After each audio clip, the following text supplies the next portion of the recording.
नमस्कार दोस्तों। जीएसटी में सुप्रीम कोर्ट ने गवर्नमेंट को बड़ा झटका दिया है। गुजरात हाई कोर्ट के द्वारा डिसीजन दिया गया था कि ओशियन फ्रेट पे जो आईजीएसटी लगाया जाता है वो अल्ट्रा वायरस है, आईजीएसटी एक्ट के अंतर्गत नहीं लगाया जा सकता। जिसके बाद के जीएसटी डिपार्टमेंट सुप्रीम कोर्ट गया था। सुप्रीम कोर्ट ने भी ये माना है कि यदि इंपोर्ट किया गया है सीआईएफ बेसिस पे तो उस केस में ओशियन फ्रेट पे रिवर्स चार्ज के अंतर्गत जीएसटी कलेक्ट नहीं किया जा सकता है।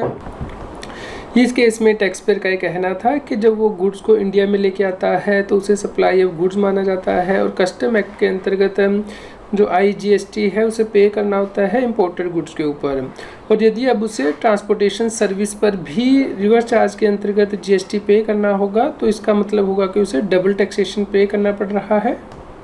इस केस में टैक्स पेयर के द्वारा कहा गया कि वो जब गुड्स को आउट ऑफ इंडिया से इंडिया में लेके आता है तो इसे कॉम्पोजिट सप्लाई माना जाता है, क्योंकि इसमें जो मेन है वो गुड्स सप्लाई की जाती हैं, लेकिन इसके अलावा फ्रेट इंश्योरेंस भी इसके अंदर इंक्लूडेड होती है सीआईएफ बेसिस में, इसलिए इसे कॉम्पोजिट सप्लाई कहा जाएगा जीएसटी एक्ट के अंतर्गत। इस केस में सुप्रीम कोर्ट के द्वारा देखा गया कि यदि कॉम्पोजिट सप्लाई होती है जिसमें दो या दो से ज़्यादा सप्लाई इन्वॉल्व होती हैं, जिसमें से एक प्रिंसिपल सप्लाई होती है, तो उस केस में जीएसटी के रेट वही होते हैं जो कि प्रिंसिपल सप्लाई के ऊपर लगते हैं पूरी सप्लाई के ऊपर। इस प्रकार जो प्रिंसिपल सप्लाई के जीएसटी के रेट है वही अप्लाई होंगे।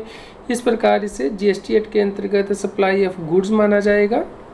इस केस में सुप्रीम कोर्ट ने कहा कि जब कोई इंपोर्टर गुड्स इंडिया में इंपोर्ट करता है तो ऑलरेडी आईजीएसटी पे कर दिया जाता है टोटल वैल्यू के ऊपर जब गुड्स इंपोर्ट की जाती हैं। इस प्रकार अब सर्विसेज पे अलग से जीएसटी डिमांड नहीं किया जा सकता है, यानी कि ओशियन फ्रेट की जो ट्रांसपोर्टेशन की सर्विस है उस पर रिवर्स चार्ज मैकेनिज्म के अंतर्गत इंपोर्टर से जीएसटी डिमांड नहीं किया जा सकता है। इस केस में सुप्रीम कोर्ट ने हाई कोर्ट के डिसीजन के साथ एग्री किया जो कि टैक्स पेयर के केस में दिया गया था, जिसके अगेंस्ट के गवर्नमेंट ने अपील फाइल की थी सुप्रीम कोर्ट में, जिसमें कि हाई कोर्ट ने कहा था कि जब जीएसटी इंट्रोड्यूस किया गया था तो उसमें कंसेप्ट था कि गुड्स और सर्विसेज को मर्ज करके जीएसटी जो है वो लगाया जाएगा। इस प्रकार जब गुड्स इंपोर्ट की गई हैं इंडिया में और उसमें सीआईएफ वैल्यू भी इंक्लूडेड है और जीएसटी ऑलरेडी दिया जा चुका है इंपोर्टर के द्वारा, तो उसके बाद फिर से ओशियन फ्रेट पे अलग से जीएसटी चार्ज करने का कोई मतलब नहीं रह जाता है, क्योंकि अब ये कोई सेपरेट सर्विस नहीं रह गई है जीएसटी में।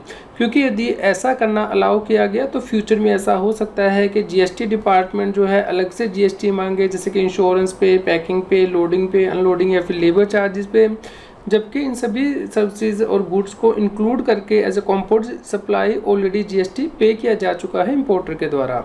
इस केस में सुप्रीम कोर्ट ने यह भी कहा कि यदि जीएसटी काउंसिल कोई रिकमेंडेशन करती है तो वो स्टेट या फिर सेंट्रल गवर्नमेंट के लिए बाइंडिंग नहीं होती है, उनकी सिर्फ रिकमेंडेटरी नेचर होता है।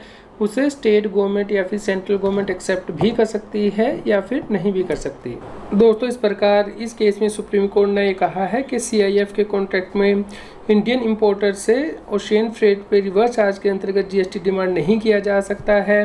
आप इस जजमेंट को डाउनलोड कर सकते हैं। इसका लिंक इस न्यूज़ की वीडियो डिस्क्रिप्शन में भी दिया गया है। उम्मीद करते हैं आपके लिए यह न्यूज़ यूज़फुल रही होगी। कृपया लाइक कीजिए, शेयर कीजिए ताकि सभी लोगों तक ये जानकारी पहुंच पाए और वो जीएसटी की कॉम्प्लायंस कर पाएँ।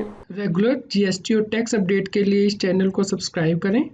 आप हमें Telegram app CA Satbir Singh टैक्सिल पर ज्वाइन कर सकते हैं ताकि आप जीएसटी और इनकम टैक्स के रेगुलर अपडेट अपने मोबाइल पर ही प्राप्त कर सकें।